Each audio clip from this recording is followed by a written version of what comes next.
Hi friends, உங்கள் லக்ஷ்மி பேசுகிறேன். இன்றைக்கி நம்ம லக்ஷ்மி சமையலில் தக்காளி சட்னி பண்ணலாம். தக்காளி சட்னி செய்ய தக்காளி 3, பழுத்த தக்காளி, வெங்காயம் 3, வரமிளகா 4, பூண்டு 5 பல், கருவேப்பிலை, கடுகு, பெருங்காயம் தாளிப்பதற்கு. முதல்ல கடாய் வச்சு கடாயில் எண்ணெய் ஊற்றணும் 2 ஸ்பூன். அதுக்கப்புறம் கடுகு, பெருங்காயத்தூள் போட்டு தாளிக்கணும். தாளிச்சிட்டு கருவேப்பிலை போடணும். கருவேப்பிலை போட்டு வெடித்தோடனே கருவேப்பிலையும் கொஞ்சம் கலர் மாறினோடனே ஒரு கிண்ணத்தில் எடுத்து வச்சுக்கோங்க. அந்த கிண்ணத்தில் அந்த கருவேப்பிலையெல்லாம் மாற்றிடுங்க. கருவேப்பிலை, கடுகு எல்லாத்தையும் எடுத்து வச்சுருங்க.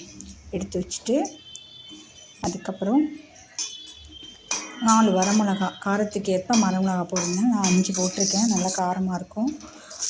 அதுக்கப்புறம் பூண்டு பல், நறுக்குனது பூண்டு பல் அதை போட்டுட்டு அதுக்கப்புறம் வெங்காயம் போடணும். 2 வெங்காயம் கட் பண்ணி வச்சுருக்கேன், அந்த வெங்காயத்தை போடணும்.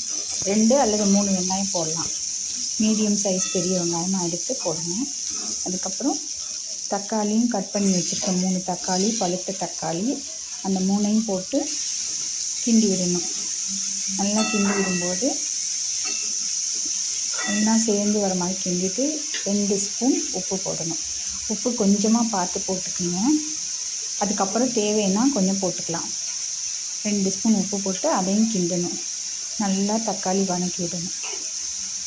தக்காளி வதக்கிட்டு நல்லா ஒரு சேர கிண்டணும். கிண்டி கலர் மாறும். தக்காளி, வெங்காயம் எல்லாம் கலர் மாறும்.